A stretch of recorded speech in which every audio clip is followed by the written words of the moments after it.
Assalamualaikum warahmatullahi wabarakatuh. Perkenalkan, nama saya Rifai.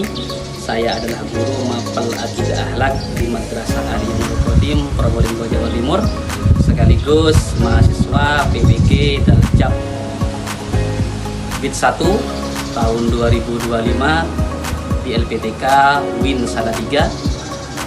Hari ini hari Kamis tanggal 8 Mei 2025, saya akan mempraktekkan proses pembelajaran di kelas 2 MA Nurul Qadim dengan materi munculnya aliran kalam dalam peristiwa tahkim.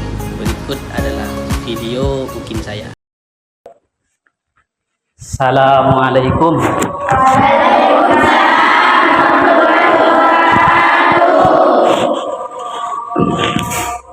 Mana? Selamat siang anak-anak.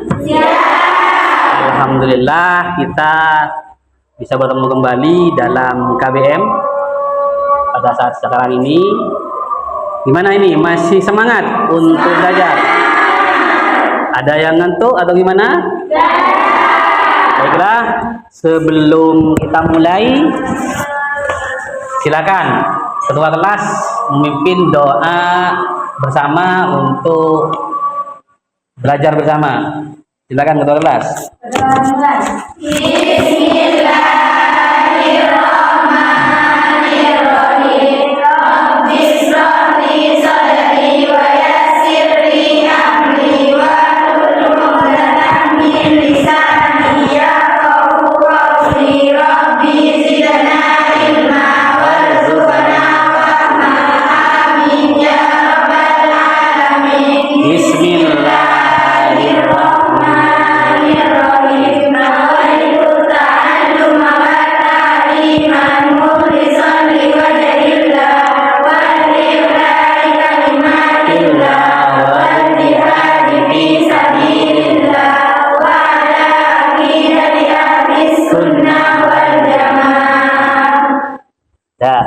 Sebelum kita mulai, saya cek dulu siswa. Ada semua ini? Nurul Hidayati. Tir. Antuk, enggak? Vina Balkis. Vita Permatasari. Lutfiatul Hasanah. Taifatul Rizkiyah. Kita lihat dulu, saya cek keberjaan kelasnya. Coba cek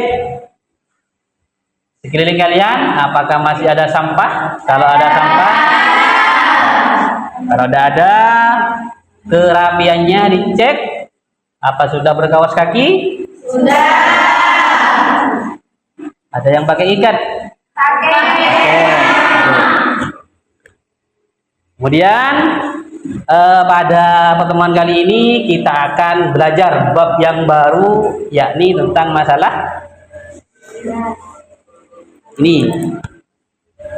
Kita lihat di depan. Kemarin kita sudah belajar, pertemuan yang kemarin kita belajar tentang masalah iman kepada Allah, kemudian iman kepada malaikat, kemudian iman kepada putusan, kitab. Tuh. Ini sudah paham belajar yang kemarin. Nah, untuk pertemuan kali ini kita akan belajar tentang masalah munculnya aliran kalam dalam peristiwa tahkim. Seperti yang kita ketahui, di dalam Islam itu ada aliran-aliran. Semisal kalau di Indonesia kita kenal dengan NU, Nahdlatul Ulama, kemudian ada Muhammadiyah. Dulu itu juga ada aliran-aliran seperti aliran Qadariyah, Jabariyah, kemudian Syiah, kemudian Maturidiyah, yang kalau di Indonesia itu dikenal dengan Nahdlatul Ulama. Tapi yang kita bahas sekarang tentang masalah munculnya aliran-aliran dalam peristiwa tahkim. Apa yang melatar belakangi atau apa yang bisa menyebabkan terjadinya perpecahan atau aliran-aliran dalam Islam ini. Jadi untuk yang pertama, Ada yang tahu apa itu aliran kalam? Ada yang tahu? Tuh. Kemudian ada berapa aliran-aliran kalam yang sebenarnya? Tuh.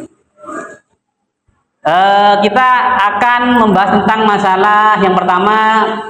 Di sini ada pengertian aliran kalam. Apa itu aliran kalam? Aliran kalam adalah cabang ilmu filsafat yang membahas tentang akidah, keimanan, pendekatan secara rasional, secara logis. Paham ya? Ini. Kemudian yang akan kita pelajari capaian materinya, yang pertama adalah peserta didik mampu menganalisis munculnya aliran-aliran kalam, tokoh utama dan ajaran pokok aliran ilmu kalam, Khawarij, kemudian Syiah, Murji'ah, Jabariyah, Qadariyah, Mu'tazilah, Ahli Sunnah wal Jamaah, atau dalam bahasa tanah disebut dengan Asy'ariyah atau Maturidiyah, yang nantinya sebagai upaya mewujudkan sikap toleran dalam dan megang teguh akidah yang benar sebagai pedoman kehidupan sehari-hari. Kemudian tujuan pembelajarannya, peserta didik diharapkan dapat menganalisis. Menganalisis itu maksudnya meneliti sejarah munculnya aliran kalam sebagai upaya untuk mewujudkan sikap toleran dan memegang teguh akidah yang benar sebagai pedoman dalam kehidupan sehari-hari. Nanti ini yang akan kita pelajari subtemanya. Kalau tadi tema pengembangan ilmu kalam pada masa Nabi dan Khulafaur Rasyidin. Itu ya. Kita masuk pada materi perkembangan ilmu kalam pada masa Nabi. Ada yang tahu enggak perkembangan kalam pada masa Nabi? Tidak ada yang tahu. Nih. Jadi perkembangan ilmu kalam pada masa Nabi ini, ketika pada masanya Nabi Muhammad SAW masih hidup, umat Islam masih bersatu padu, kemudian belum ada aliran-aliran atau firqah, kelompok-kelompok. Kenapa? Karena ketika terjadi pemahaman perbedaan, mereka para sahabat berkonsultasi atau bertanya langsung kepada Nabi. Kemudian yang selanjutnya, ini sudah masuk pada masa Khulafaur Rasyidin. Ada yang tahu apa itu makna dari Khulafaur Rasyidin? Ada yang tahu? Ya, apa? Mbak siapa? Mbak Dila. Itu yang dimaksud dengan Khulafaur Rasyidin adalah yang nyaring Mbak. Betul. Para pemimpin Nabi sudah wafat. Kemudian yang bertanya lagi, siapa? Siapa saja Khulafaur Rasyidin? Ada yang tahu? Khulafaur Rasyidin? Ayo, jangan tangan kalau bertanya. Ayo menjawab. Abu Bakar, Utsman, Ali. Jadi intinya Khulafaur Rasyidin adalah sahabat Nabi. 4 sahabat Nabi, penggantinya Nabi di ketika beliau sudah wafat. Nah, selanjutnya bisa diperhatikan pada masa Khulafaur Rasyidin pertama, yang memimpin pertama adalah Abu Bakar As-Siddiq yang dimulai pada tahun 632 sampai 634 Masehi. Ini apa saja yang sudah dilakukan atau yang sudah dikerjakan oleh Khalifah Abu Bakar? Yang pertama, fokus menyatukan umat. Belum muncul debat teologis. Jadi pada masa ini belum ada debat-debat tentang masalah aliran kalam. Oke, next selanjutnya. Khulafaur Rasyidin yang kedua, maksudnya khilafah masa Umar bin Khattab. Ini dimulai pada tahun 634 sampai 644 Masehi. Jadi pada waktu itu ini fokus di perluasan wilayah.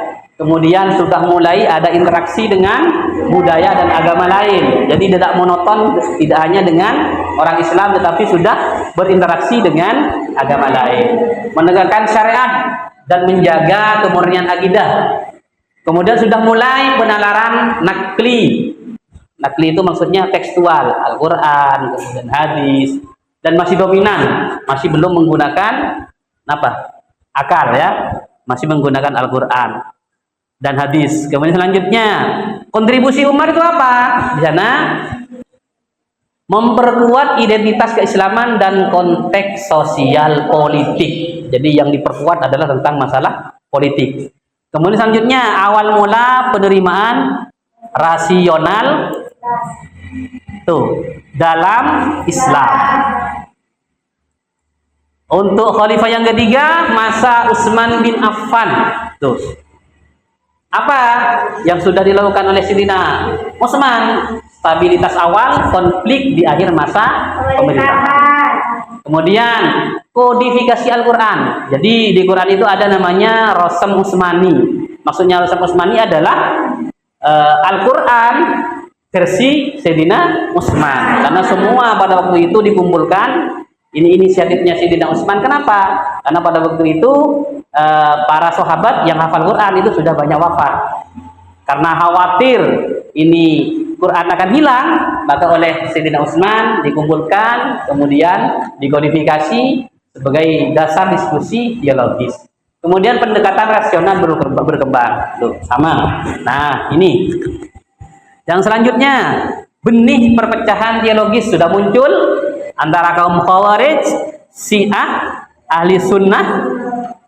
Kemudian konflik politik sebagai pemicu munculnya aliran teologis. Jadi sebenarnya kenapa kok terjadi perpecahan? Di antaranya salah satunya adalah tentang masalah politik. Berebut kekuasaan. Kemudian pada masa khilafah terakhir, yakni masa Ali bin Abi Thalib. Ini pada tahun 656 sampai 661 Masehi. Nah, pada masa ini yang dalam sejarah sudah muncul aliran-aliran awal seperti Khawarij, Syiah, dan Murji'ah. Perdebatan teologis yang dipicu oleh konflik politik. Dan tema awal tentang ilmu kalam seperti iman versus kufur, status pelaku dosa besar dan qadar. Ya. Peran Ali dalam perkembangan ilmu kalam. Jadi Sayyidina Ali punya peran debat teologis dengan kaum Khawarij. Kemudian pandangan mendalam tentang sifat Allah dan takdir. Ini sudah masuk kepada munculnya aliran-aliran dalam Islam, aliran dalam Islam. Awal mula rasionalisasi dalam teologi Islam. Oke, dari materi ini, slide PowerPoint ini bisa dipahami. Mungkin ada yang dari kalian yang belum paham atau mau ditanyakan, dipersilahkan. Ya, berdiri, Mbak, berdiri. Mbak Vita ya? Ya, apa yang ingin ditanyakan, Mbak Vita?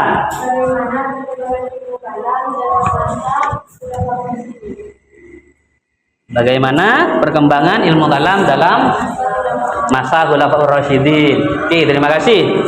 Kemudian kalau masih ada lagi, satu lagi, ya, Mbak Adelia, silakan.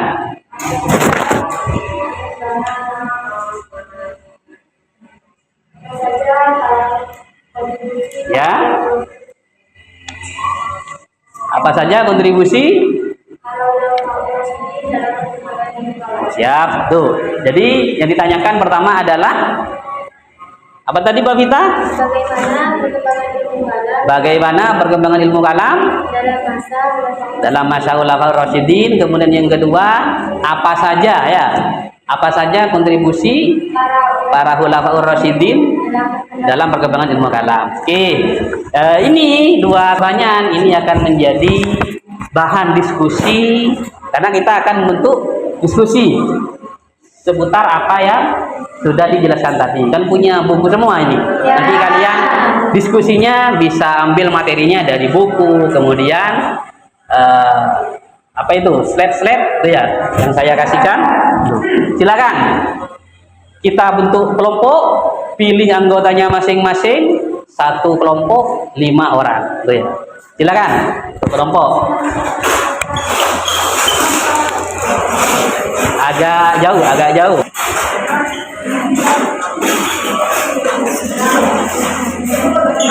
Ini kelompok 1, mana kelompok 1? Siapa ketua kelompoknya? Ajeng Aprilia. Kemudian 4 anggotanya 5 semua. Ini kelompok 2 mana? Itu siapa ketua kelompoknya? Balkis, Dina Balkis. Yang ketiga ketua kelompoknya Adi Batul. Yang terakhir ketua kelompoknya siapa? Indah Sevia. Oke, silahkan kalian diskusikan, nanti kalau ada yang tidak dipaham bisa bertanya. Ini LKBD ya, LKBD. Nanti kalian hasil diskusinya bisa ditulis di sini. Terakhir nanti bisa diserahkan ke saya. Itu untuk hasil diskusi nanti ditulis di sini. Apa saja hasil diskusi tentang masalah seputar atau yang telah dipelajari bersama tadi. Silahkan didiskusikan. Saya kasih waktu 20 menit untuk mendiskusikan, dirembuk, di materinya itu dicari di sana. Kalau sudah sampai waktunya, kita presentasi.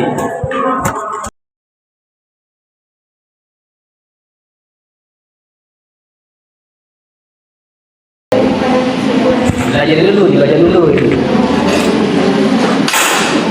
Ini kelompok ini ada yang tidak paham? Kalau paham silakan dilanjut. Ya. Kalau ada yang tidak paham bisa ditanyakan. Ya. Waktunya sudah hampir 20 menit. Oke, waktunya habis. Ya. Nah, waktunya sudah habis. Sekarang kita masuk pada sesi presentasi. Silakan. Sudah siap ini untuk presentasi? Iya. Kita mulai dari kelompok 1 dulu. Mana kelompok 1? Ya. Silakan kelompok 1 dipresentasikan. Assalamualaikum warahmatullahi wabarakatuh. Waalaikumsalam. Saya dari kelompok 1 yang terdiri dari 5 orang. Saya Nurlinda, Nurhamida, Muzalifah, Anissa Dewijaro, Zalfi Firdausi. Menyimpulkan tentang Abu Bakar pada masa ilmu kalam belum berkembang sebagai sebuah disiplin atau aliran. Karena pada masa ini lebih berfokus pada pemerintahan, yang diantaranya ialah untuk menyatukan umat yang terpecah belah, memerangi nabi palsu, dan menegakkan kembali otoritas Islam di Jazirah Arab. Masa ini merupakan fondasi awal untuk kemudian berkembang menjadi wacana yang lebih kompleks pada masa Bani Umayyah dan Abbasiyah. Terima kasih.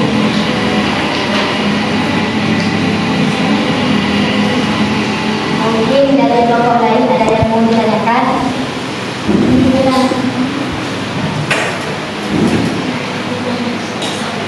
Saya perwakilan dari kelompok 3, yakni pertanyaannya adalah apa langkah penting yang diambil Abu Bakar setelah wafatnya Rasulullah untuk menjaga stabilitas umat Islam? Baik, terima kasih pertanyaannya. Dari kelompok lain apakah ada yang ditanyakan?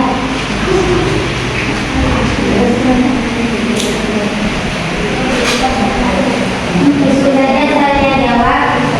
Jadi jawabannya adalah langkah penting yang diambil Abu Bakar adalah memerangi kaum murtad dan orang-orang yang menolak membayar zakat melalui perang Riddah.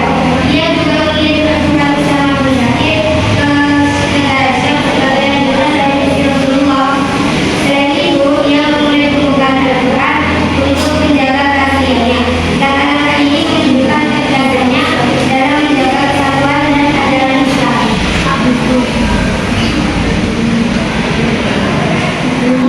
Tuh, tadi presentasi dari kelompok 1. Sekarang Sekarang kelompok 2 dipersilakan untuk presentasi ya. Assalamualaikum warahmatullahi wabarakatuh. Waalaikumsalam warahmatullahi wabarakatuh. Saya perwakilan dari kelompok 2 yang terdiri dari 5 orang. Saya yang bertanya ini nomor 1 duduk di sebelah sana, kita berhati mulai dari Claudia. Setelah kami berdiskusi, kami menyebutkan bahwasanya ada masalah motor yang sekarang belum berkembang sebagai sebuah disiplin ilmu. Tetapi dasar-dasarnya mulai akan melalui interaksi dan pemikiran luar. Dasarnya umat Islam sudah mulai disibukkan dengan filsafat Islami dan penguatan doktrin Islam dalam kehidupan sosial politik. Masa ini merupakan fase transisi dari pemahaman tradisional menuju pertemuan dengan pemikiran rasional yang berkembang di masa Umayyad dan Abbasiyah. Terima kasih. Mungkin dari kelompok lain ada yang ingin bertanya?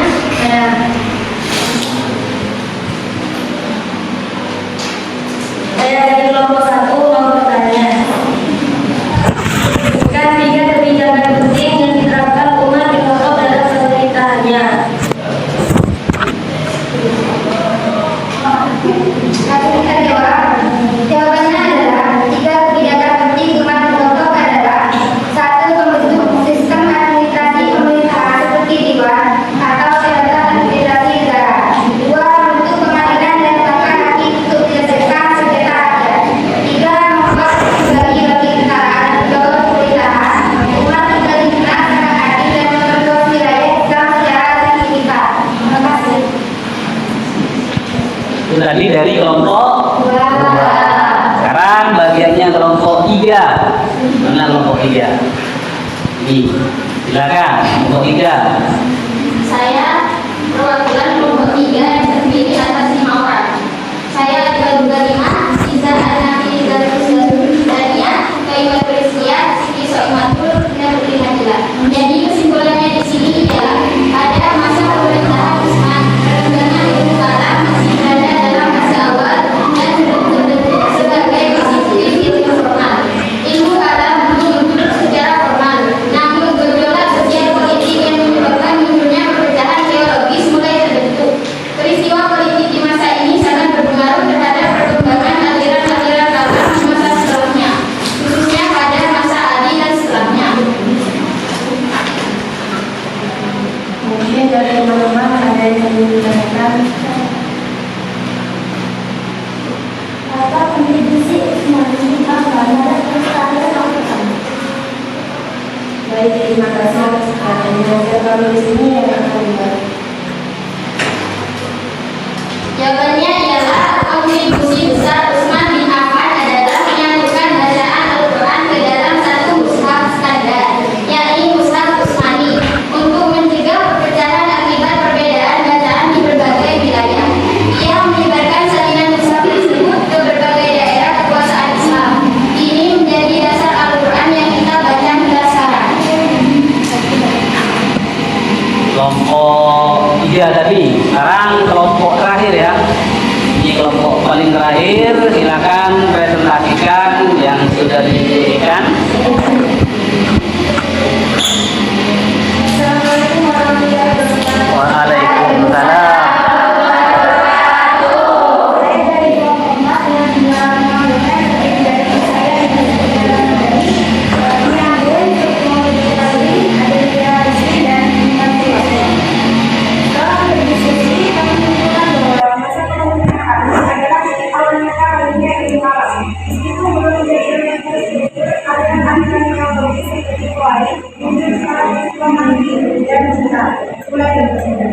Dan disitu tinggal perkembangan iman, umur, dasar dan akhir mulai diperkirakan secara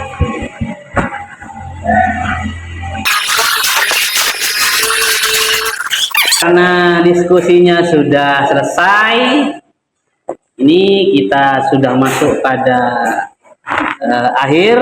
Jadi dari tadi penyampaian materi, kemudian diskusi, mungkin dari kalian ada satu orang yang bisa menyimpulkan apa yang kita telah pelajari dari awal sampai akhir tadi, sampai diskusi, kemudian presentasi. Ada yang bisa menyimpulkan? Ya berdiri, Pak. Ini Mbak Ajeng ya. Mungkin bisa menyimpulkan dari apa yang kita pelajari hari ini. Dari awal sampai akhir, Mbak Ajeng, silakan. Yang kami dapat menyimpulkan dari penjelasan tadi adalah satu, masa Nabi tidak ada aliran-aliran yang semua bermasalah dikembalikan pada Nabi. Dua, asal-usul Rasulullah diletakkan mengenai ilmu kalam. Tiga, ilmu kalam muncul sebagai respon terhadap politik dan sosial. Empat, masa Ali awal diskusi teologis dan sistematis. Ya, tuh. Jadi bisa kita simpulkan tadi, jadi pada masa Nabi tidak ada aliran-aliran, karena pada waktu itu semuanya dikembalikan kepada Nabi. Kemudian pada masa Khulafaur Rasyidin peletakan fondasi ilmu kalam. Kemudian ilmu kalam muncul sebagai respon terhadap konflik politik dan sosial. Dan yang terakhir pada masa Ali awal diskusi teologi sistematis. Kemudian dari yang kita pelajari ini bisa saya simpulkan tadi, meskipun berbeda-beda aliran antara aliran yang satu dengan yang lainnya, ini tetap menjaga Al-Quran, kemudian apa lagi? Hadis. Ini berlandaskan kepada Al-Quran dan hadis walaupun berbeda kepemimpinan. Cuman di masanya Sayyidina Ali ini sudah terjadi perpecahan. Oke, kita sudah sampai pada penutup. Setelah saya amati dari awal sampai akhir yang berdiskusi, anak-anak, teman-temannya semua, ini alhamdulillah aktif, walaupun masih ada yang menyampaikan materi agak malu, kemudian ada yang tegas, kemudian masih grogi, tapi semuanya bisa dikatakan luar biasa. Terima kasih untuk semuanya. Kita beri aplaus untuk kita semua. Oke, sebelum Bapak tutup, minggu depan kita masuk pertemuan yang kedua. Kita akan belajar tentang masalah perkembangan ilmu kalam pada masanya Abbasiyah, itu ya, Umayyah Abbasiyah. Nanti kita bertemu di pertemuan selanjutnya. Untuk lebih sempurnanya pada pertemuan kali ini kita tutup dengan doa seperti biasa. Berhasil 3 kali, kemudian alhamdulillah. Silakan ketua kelas dipimpin untuk berdoa bersama.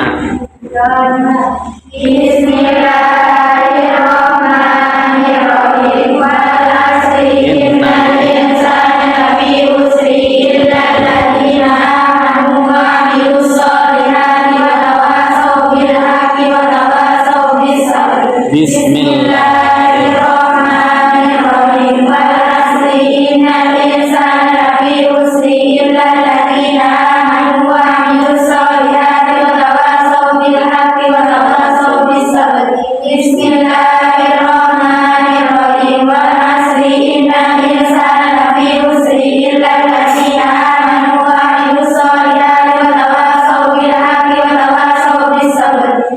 Bismillahirrahmanirrahim. Alhamdulillahirabbil alamin. Terima kasih. Semoga apa yang kita dapatkan, kita pelajari, dapat kita pahami, kemudian kita terapkan dalam kehidupan sehari. Dan dari saya, akhirnya ihdinas siratal mustaqim. Wassalamualaikum warahmatullahi wabarakatuh. Waalaikumsalam.